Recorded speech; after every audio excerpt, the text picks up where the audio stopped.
tal, amigos? Espero que todos estén muy bien.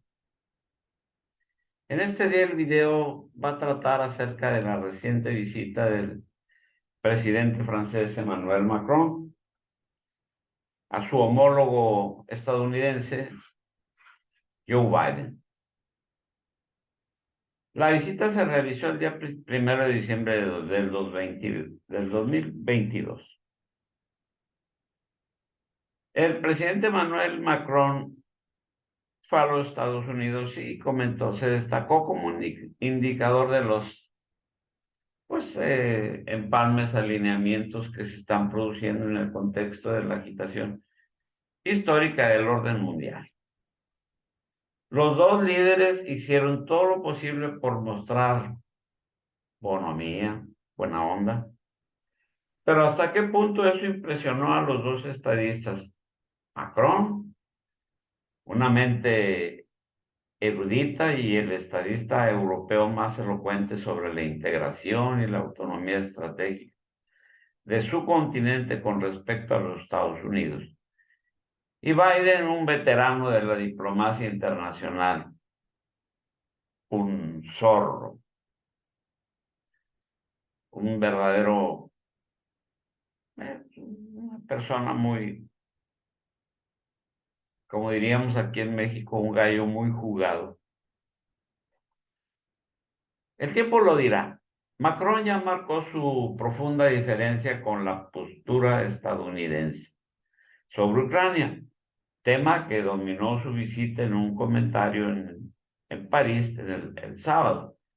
Y después de su regreso y durante una entrevista al canal francés TF1, Macron dijo, hizo referencia, pero en cuanto por este lado nos marcan que hubo un muy buen entendimiento y esto y lo otro, pues la prensa de este lado del mar, es decir, pues no precisamente porque lo publica France 24, publican que Biden y Macron acuerdan responsabilizar a Rusia por las atrocidades tras la invasión de Ucrania.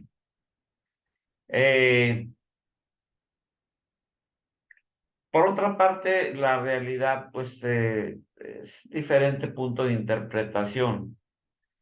Y yo los invito a que ustedes analicen y que vean, que den su propio punto de vista. Porque Emmanuel Macron dijo, debemos pensar en la arquitectura de seguridad en la que vivimos o viviremos el día de mañana.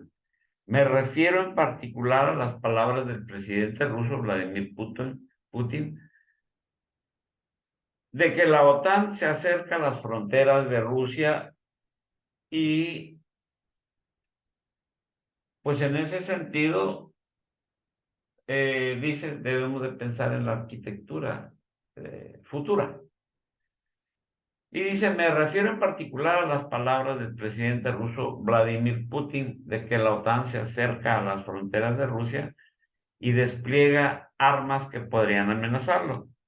Este tema podría ser parte de las discusiones de paz y debemos pensar y prepararnos para lo que vendrá después del conflicto de Ucrania y pensar cómo podríamos proteger a nuestros aliados y al mismo tiempo brindarle a Rusia garantías de su propia seguridad una vez que las partes regresen a la mesa de negociaciones.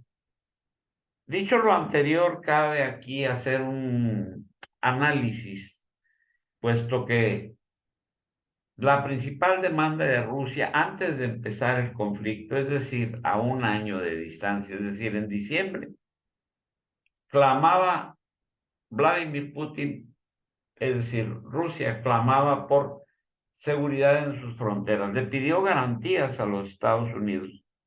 ¿Se las dieron? Pues no. De ahí las cosas esto se convierte en una contradicción, un oxímoron, pues. Macron hizo el comentario anterior cuando comienza la cuenta regresiva para una esperada ofensiva de invierno rusa a gran escala en Ucrania, puesto que Rusia tiene preparadas ya 540,000 tropas frescas a lo largo de todo el frente, es decir, desde Kherson, pasando por Bakhmut, Ugledar, Nikolayev, hasta el Donbass. Y ahora es cuando se les ocurre querer negociar una paz cuando ya está la ya tan esperada ofensiva rusa que se espera se dé o se lleve a cabo. Una vez que ya estén congeladas, a partir de la segunda semana de diciembre, que ya estén congeladas las aguas del río Dnieper, que puedan avanzar ya los tanques y blindados, ahí es donde se espera que arranque. Y así las cosas, si bien la declaración conjunta emitida después de la visita de Macron muestra que Estados Unidos y Francia están en la misma sintonía en sus críticas a la conducta de Moscú, o sea, en la guerra de Ucrania. No se puede pasar por alto los matices en la articulación respectiva de los dos líderes durante su conferencia de prensa conjunta. Es decir, estuvieron de acuerdo en condenar a Rusia. Me pregunto yo desde cuándo no están de acuerdo en lo mismo. Bien, todos están en el mismo canal. Biden, por supuesto, criticó a Putin responsabilizándolo personalmente, pero Macron se contuvo. Y curiosamente, el canciller alemán Olaf Scholz también puede haber marcado su distancia de Biden al iniciar una llamada con Putin el viernes, la segunda consecutiva en estos 2 meses consecutivos, es decir, en noviembre y diciembre le hizo 2 llamadas a Olaf Scholz, pidiéndole pues, que se retirara, casi que se rindiera. Obviamente que no obtuvo ninguna respuesta positiva. La lectura de Moscú destacó que si bien Scholz criticó la conducta de Rusia en el conflicto, luego discutió otros temas con Putin y acordaron ponerse en contacto. Tanto Francia como Alemania están muy preocupados por una posible escalada de la guerra en Ucrania, mientras que Estados Unidos se centra en apoyar a Kiev durante el tiempo que sea necesario, es decir, la guerra hasta el último ucraniano. Así quede despedazado el país. Y así pues, mientras Olaf Scholz y Emmanuel Macron tienen pues ahí un punto de vista ligeramente diferente al de los Estados Unidos, pero todos de acuerdo en condenar a Rusia. Ellos quieren negociar, pero los Estados Unidos, es decir, el que manda, Joe Biden, él no. Él se centra en apoyar a Kiev durante el tiempo que sea necesario. Pero, también, claro, abrió un poco la puerta, pues, para ofrecer también dialogar con Putin. Y ahorita, de perdido, está pensando en algún tipo de diálogo con Putin, porque hace 2, 3 meses el señor decía yo con Putin no hablo. Y ahora no, pero siempre y cuando sea bajo mis condiciones, cosa que pues no espero yo que se vaya a llevar a cabo una reunión bajo unas condiciones que le están diciendo prácticamente, ríndete, entrega Crimea, desocupe el Donbass y después hablamos. No, no creo que se vaya a dar eso. Macron destacó el enfoque triple de Francia: ayudar a Ucrania a resistir, prevenir cualquier riesgo de la escalada en este conflicto y asegurar de que cuando llegue el momento, sobre la base de condiciones que establezcan los propios ucranianos, ayudar a reconstruir la paz. Pero Biden fue categórico en que hay una forma de que esta guerra termine de manera racional: que Putin se retire de Ucrania.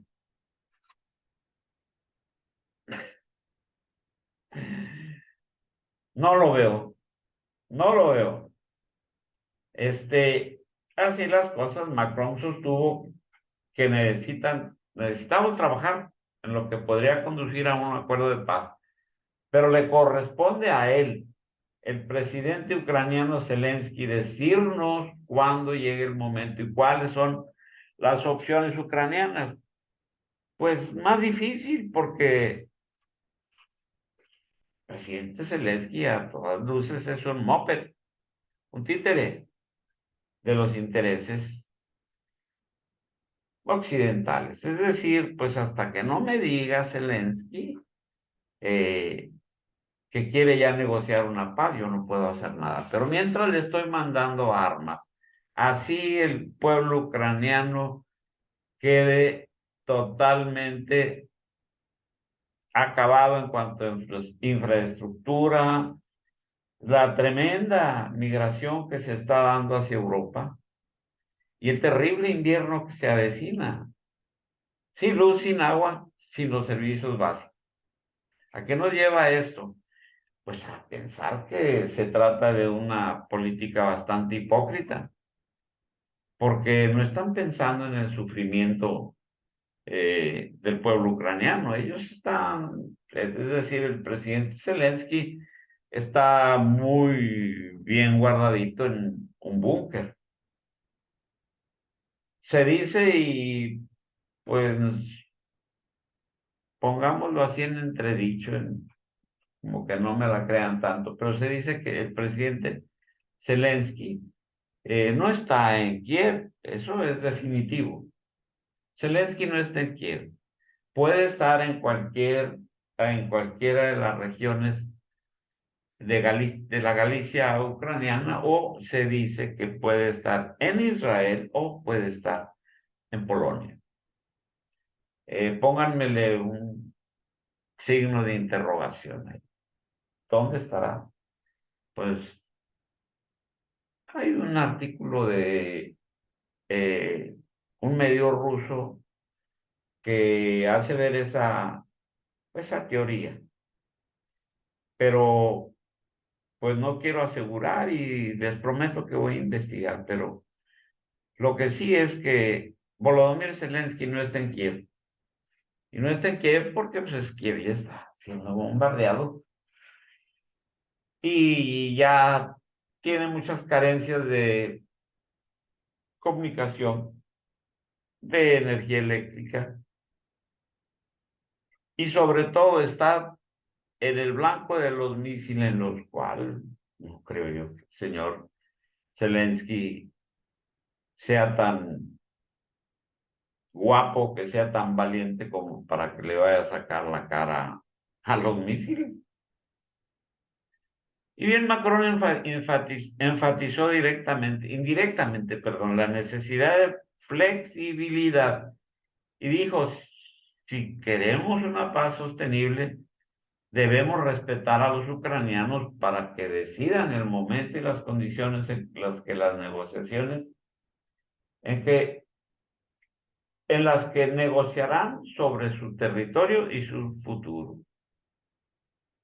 Pues yo no creo que sean los ucranianos quienes vayan a decidir, porque el pueblo ucraniano está en franca huida. Si se hace una encuesta al pueblo ucraniano, yo estoy seguro de que estarían dispuestos a,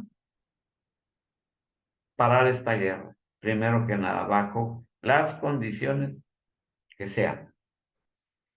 Pero quienes están poniendo condiciones para finalizar este conflicto es la Unión Europea, los Estados Unidos, la OTAN.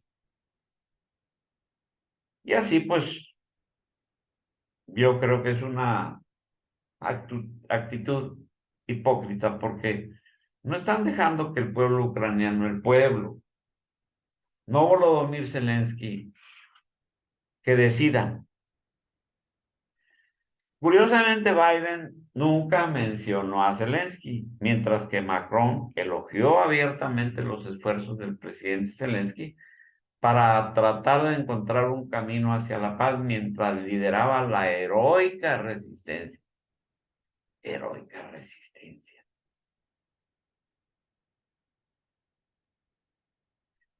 Macron enfatizó, creo que es muy necesario seguir interactuando con Zelensky porque existe una voluntad genuina en nombre de Ucrania de discutir estos asuntos y lo reconocemos y lo alabamos. ¿Cuál voluntad genuina?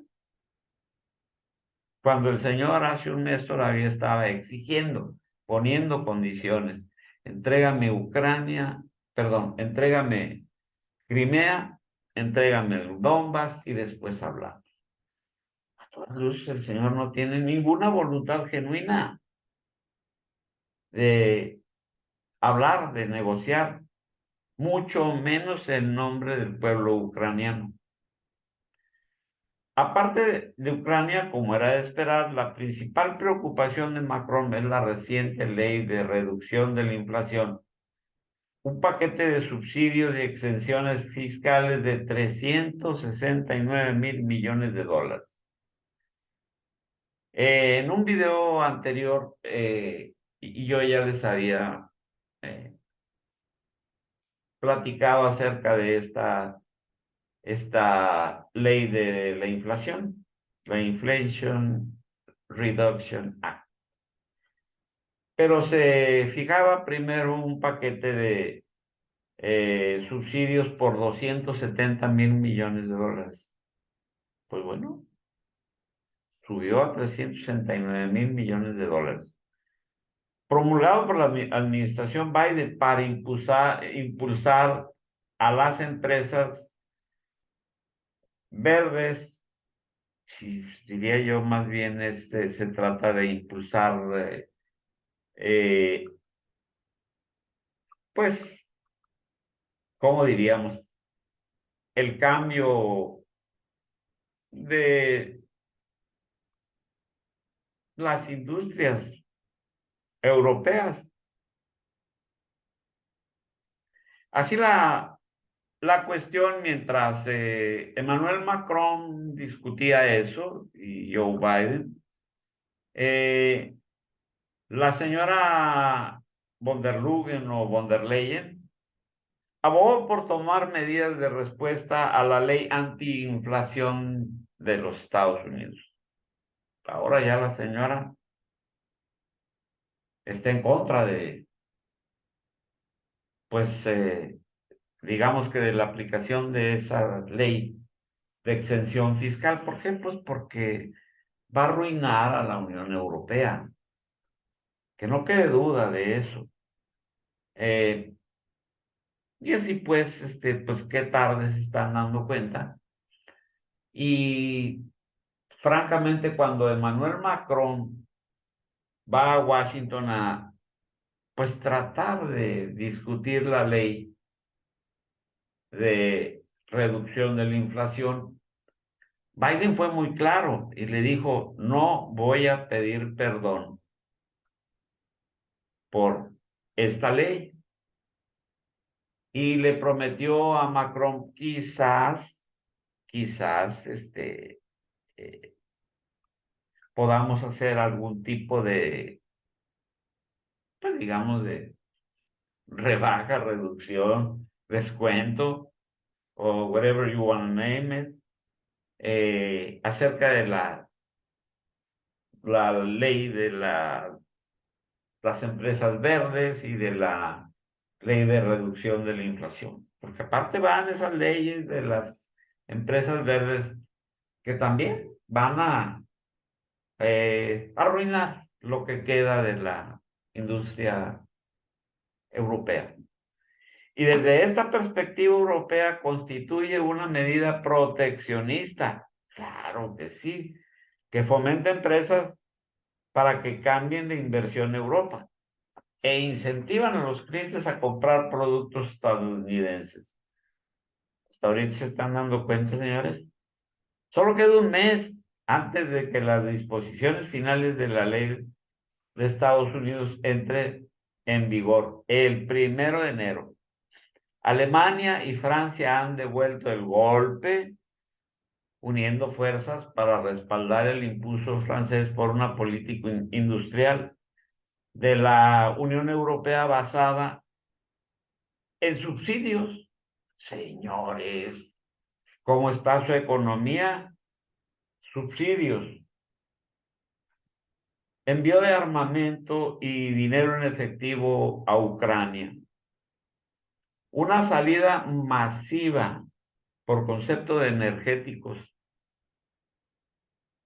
de su economía, una salida masiva que ya constituye una verdadera sangría. Y todavía le van a agregar que van a tener que subsidiar a su empresa. No se espera mucho tiempo para que la Unión Europea esté, si ya está en bancarrota, que esté peor. O sea que, ¿cómo van a contrarrestar la ley que se va a aplicar el 1 de enero? Con subsidios más. Cuando las empresas europeas van a recibir dinero si se trasladan a los Estados Unidos. Lo veo muy cuesta arriba. En las conversaciones de la Casa Blanca con Macron, Biden admitió que hubo fallas en la implementación del paquete multimillonario de subsidios verdes en Estados Unidos.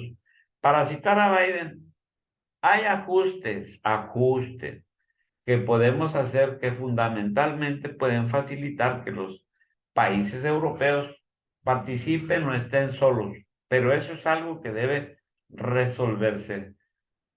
Como quien dice, bueno, veremos. El comentario quizás le permite a Macron reclamar algo de su visita, pero queda por ver hasta qué punto las palabras de Biden se ponen en práctica, ya que la posibilidad de que el Congreso modifique la ley pues es muy discutible, especialmente porque los republicanos están listos para tomar el control limitado de la Cámara. Claramente la reunión de Biden-Macron no incluye avances en las preocupaciones de Europa.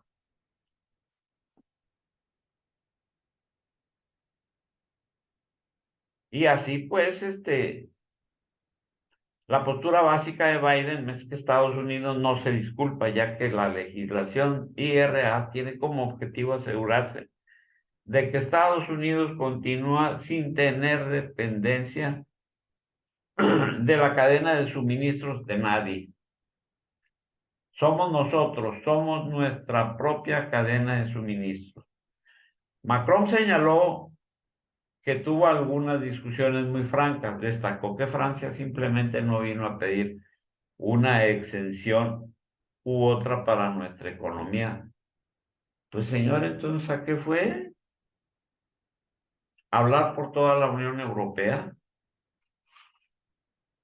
Simplemente a discutir las consecuencias de esta legislación. Pues las consecuencias van a ser que si la Unión Europea estaba tronada, le va a ir peor. Seguiremos avanzando como europeos. Y no estamos aquí simplemente en realidad para pedir pruebas de amor. Pues entonces, ¿qué fuiste, criatura? Los estadounidenses están haciendo una fortuna con la guerra de Ucrania, vendiéndonos más gas a Europa a precios mucho más altos y aumentando las exportaciones de armas a los países de la OTAN,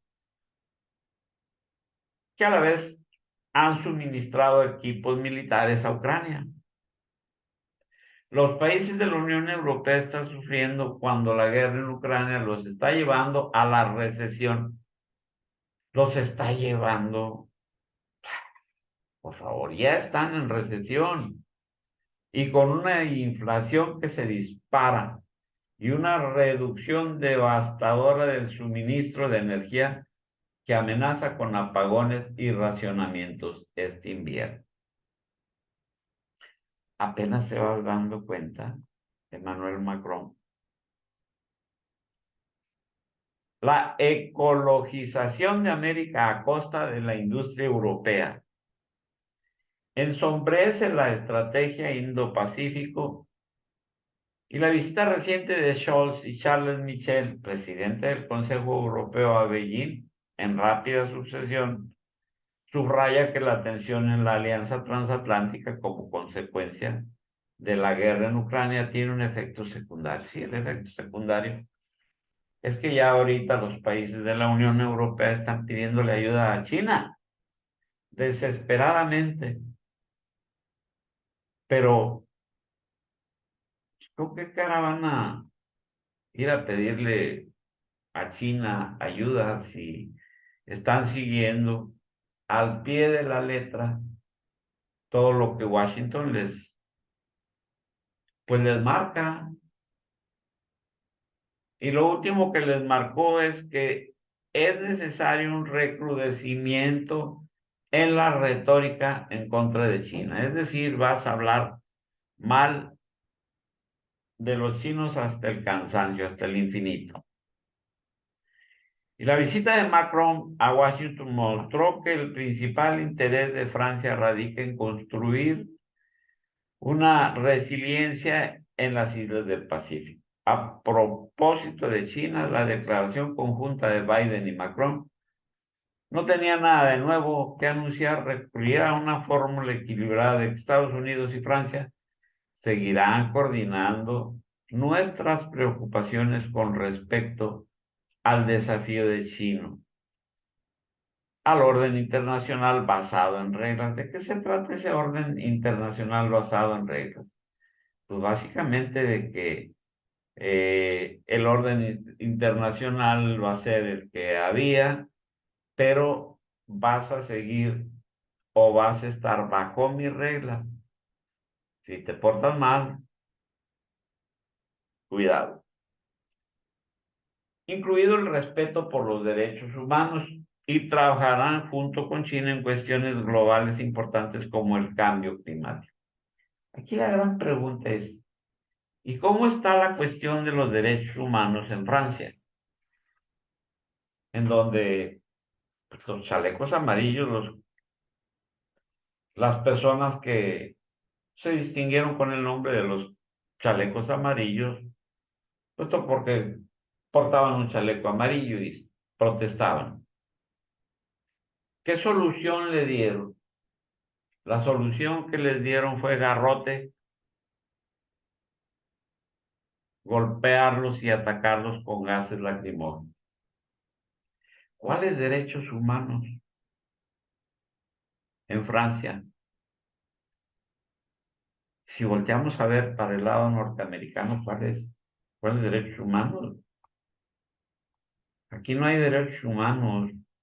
Aquí el policía le grita, hold it right there.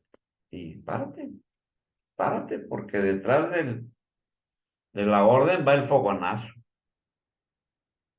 Derechos humanos. Le exigen a China que respete los derechos humanos, mientras que acá no se respetan. Caray.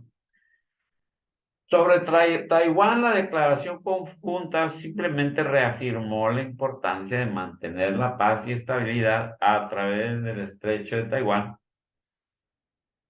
y posiblemente la aplastante derrota que sufrió Tsai Ing-wen en las recientes elecciones en Taiwán tuvo un efecto seleccionador. Claro, claro.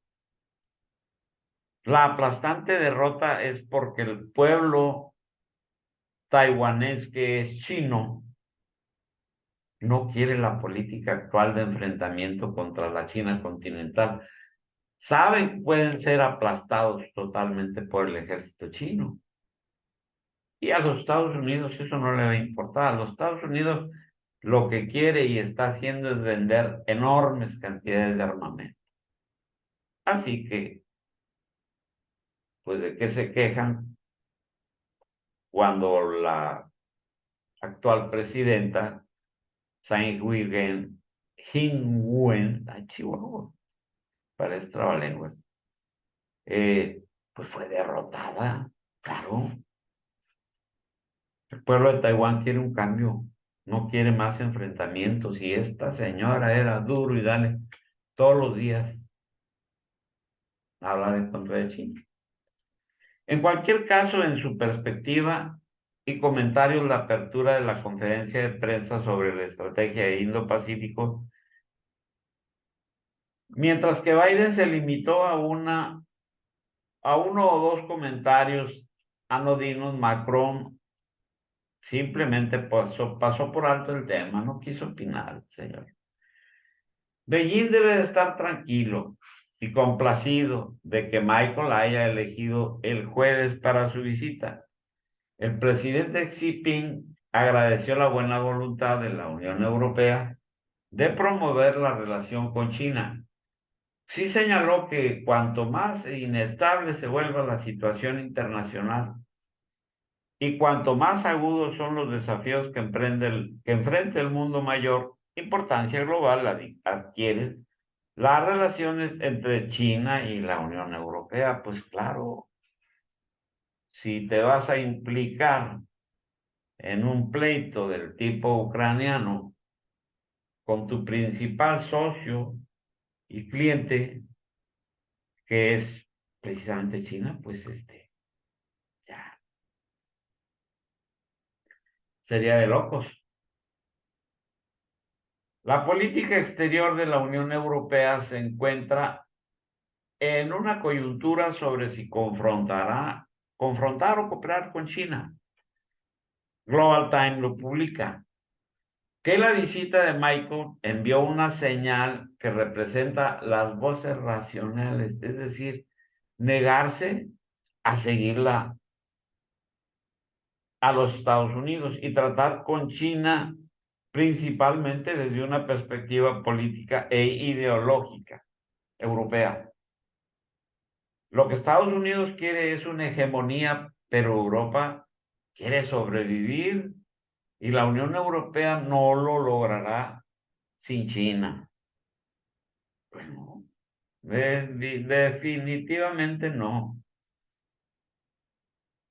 La conclusión es que a medida de que se intensifique el conflicto en Ucrania, los neoconservadores de la administración Biden pueden estar felices, sentirse eufóricos, pero las tensiones incipientes en la relación transatlántica solo pueden agravarse. Pues claro que sí, porque los europeos, pues, si no se habían dado cuenta de la situación, de que francamente mientras los Estados Unidos se está forrando literalmente de dinero, los europeos están quedando en la ruina.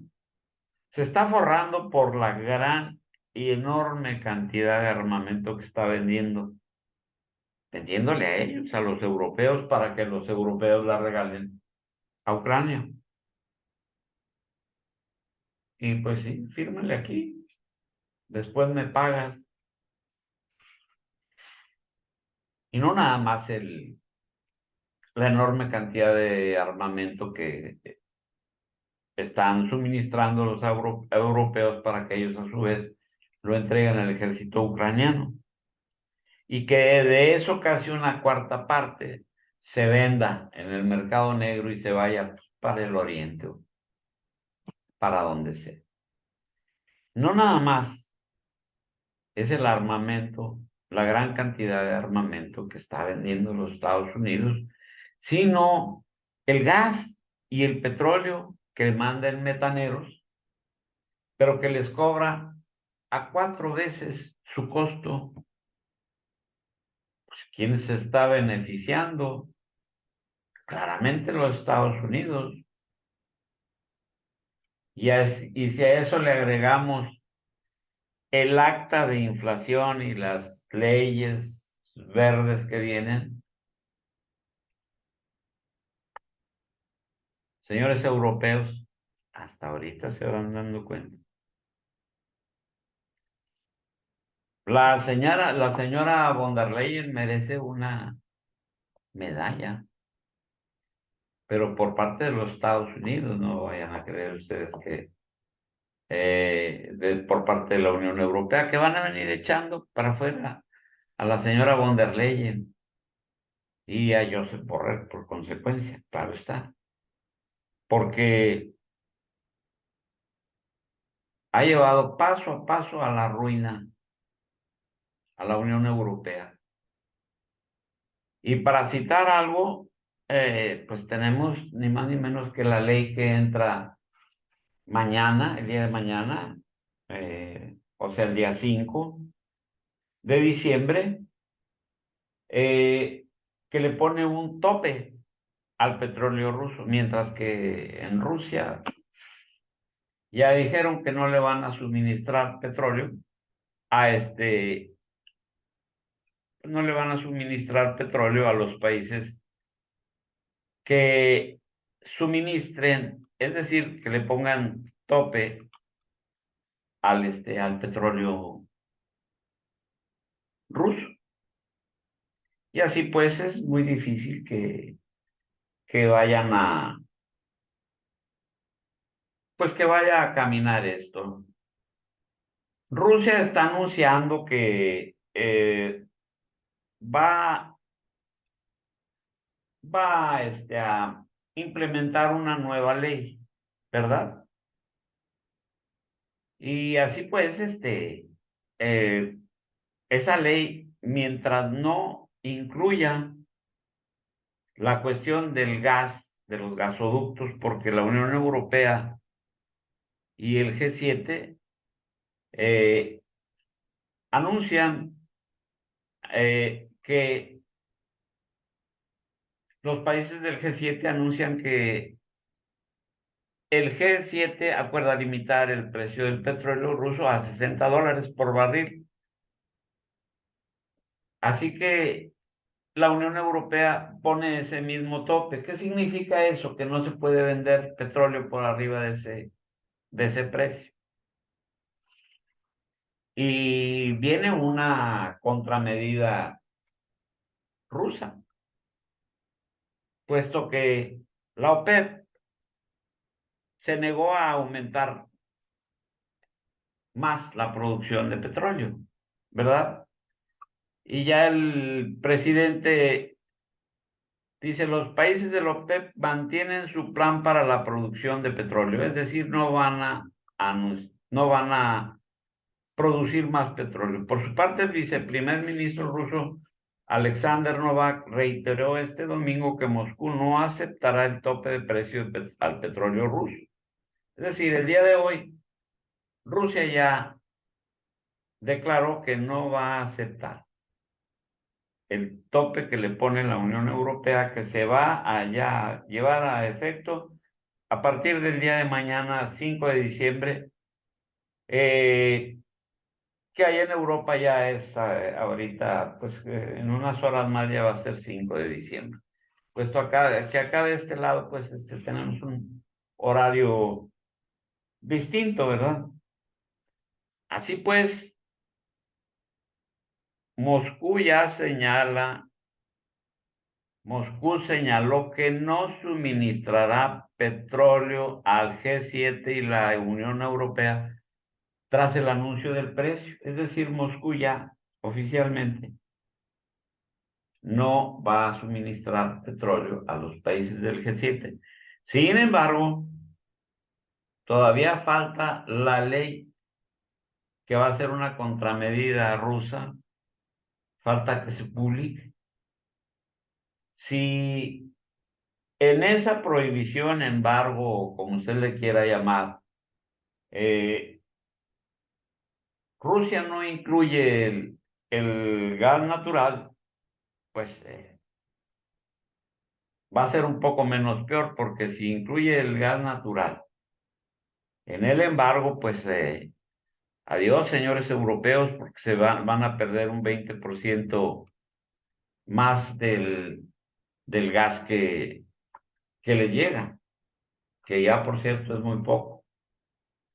Sin embargo, ese poco es un 20%. Significa que, pues, si le agregamos el gas a la ya golpeada situación por falta de energéticos del crudo, porque ya ahorita, pues la Unión Europea se enfrenta a eh, una terrible escasez de diésel, puesto que en cuanto la Unión Europea anunció que se iban a tomar medidas y que iban a entrar en vigor el día 5, pues la empresa petrolífera Lukoil inmediatamente tomó sus medidas, es decir, desvió el tránsito del petróleo del Caspio al Mar Negro. Es decir, cero petróleo a la refinería que tiene instalada en Sicilia. ¿Qué es lo que va a pasar? Lo anunciado es que el gobierno italiano de la señora Meloni, pues espera que nacionalice la refinería de Lukoil, ¿sí? Que la nacionalice para poder producir derivados del petróleo a partir de otro crudo, ya no digamos que el petróleo de los Urales, el petróleo ruso, sino pues se puede llevar crudo, pues digamos que de Libia, que es lo que les queda más cerca ahí, ¿verdad? Pues podrían llevar este crudo de Libia. Sin embargo, ya les platicaba yo en otro video que no es nada más de que dejo de poner este petróleo y pongo este otro, no, no, no, no, no. Reconvertir una refinería de un tipo de crudo a otro es todo un protocolo, todo un protocolo. Y así pues, si ya la escasez del diésel y los derivados ya era de un 35%, pues imagínense usted, le va a quitar el 20% del diésel y los derivados que produce la refinería de Sicilia, le va a quitar el 20% al total de la Unión Europea, pues se va a poner el diésel pues más escaso. Así pues que, pues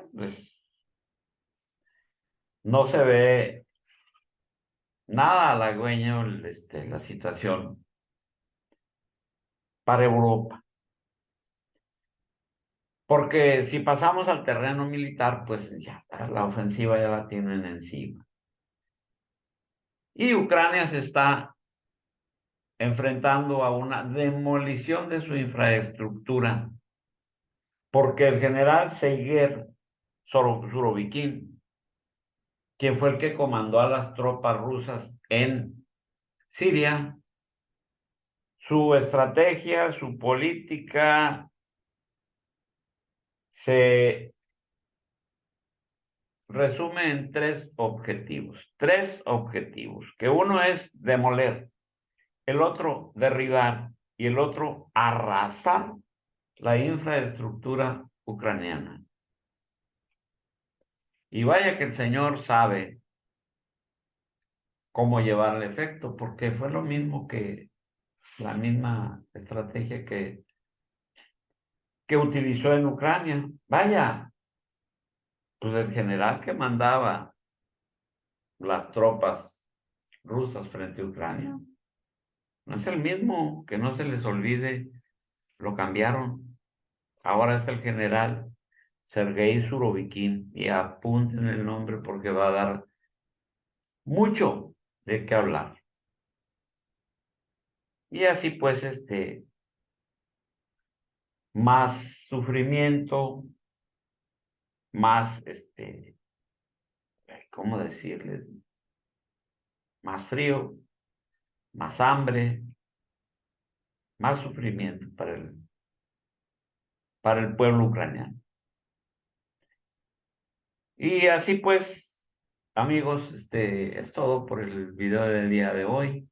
Espero les haya gustado y pues ahí les encargo un like o un dislike, según sea su gusto. Porque como les he dicho y se lo vuelvo a repetir, se vale tener otra opinión. Y si quieren suscribirse al canal, pues me gustaría mucho para que la campanita tilín, tilín les avise cuando haya un nuevo video.